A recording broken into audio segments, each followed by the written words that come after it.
So my turtles outgrew their tank. First, I built a table that could hold 800 pounds of water.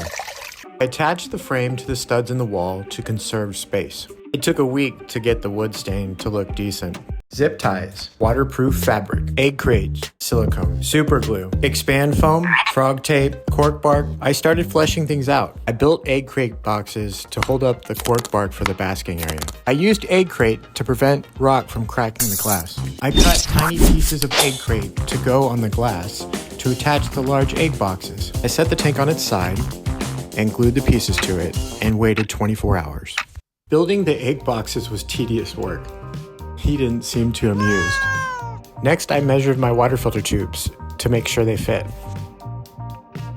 I used heavy-duty zip ties for the boxes. I used fishing line to attach the cork bark to the boxes. I think brown or green fishing line would have blended things better.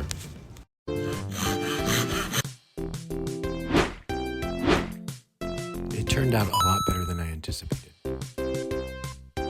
I tried to get the cork bark and the tree stump to fit right before I used fishing wire to attach them. I used fishing wire to attach the cork bark to the egg crate boxes and then cross-wired them to their adjacent cork bark pieces to ensure everything stayed in place. It worked out great when the expand foam was added. I overused the fishing wire. I didn't want to redo it later. I left one of the cork bark pieces facing outward toward the side of the tank to give it a more diversified look. Next time I will use bigger rocks like this one. It sticks out more so the foam fills in the gaps like it's meant to.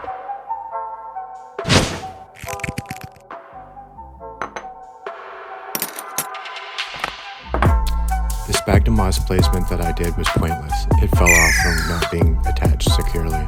I should have wet the moss and applied more silicone. Next time I do a tank with foam, I might try putting the tank on its side to allow for the cork bark and other pieces to hold in place and look more natural.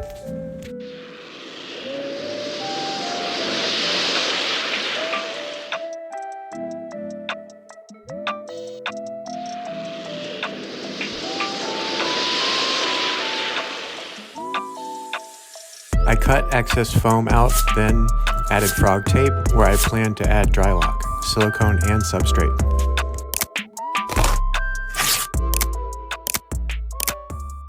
I used a tiny paintbrush to get the missing spots with dry lock. This part I made the most error on. Dry lock should be wet when applying silicone, that way all the substrate and pieces adhere properly.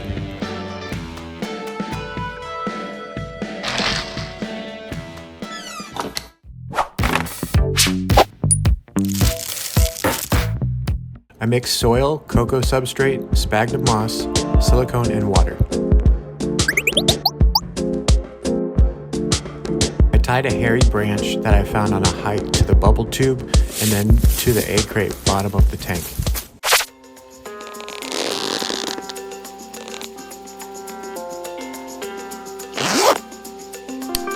Gave the sand a rinse. I used a soldering iron to burn holes in the tube for bubbles. If you ever do this, make sure the holes are big enough, otherwise they won't bubble.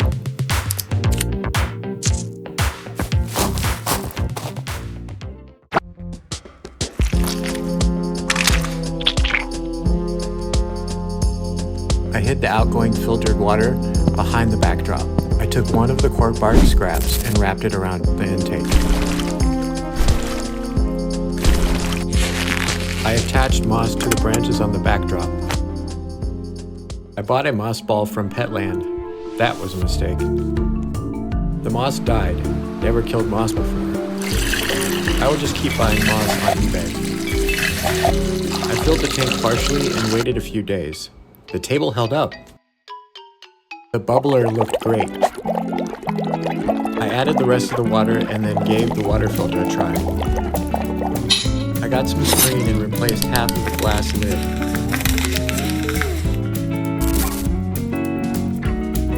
I got a UVB lamp and basking lamp.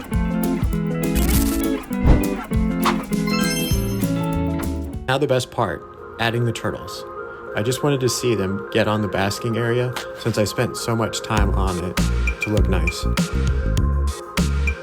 I laugh when they climb on top of each other to get closer to the lamp. Their first live meal in the new tank.